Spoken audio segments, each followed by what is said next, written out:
Hello po! Tayo po ay nagpipirito na. Diba ito kanina?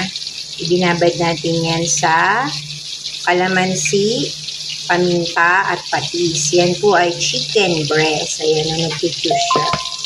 Tapos, ngayon, breadings na po tayo. Ayan, o. Ito po ay simpleng cornstarch lang. Ayan. Cornstarch lang. Tapos, ayan. Pinipirito na po natin siya sa mainit na mantika. Mahina lang po ang apoy kasi kapag po malakas ang apoy niyan, yan po ay mabibilis maluto. Sunog ang labas, ilaw ang loob. So, kailangan po natin mahina lang ang ating apoy.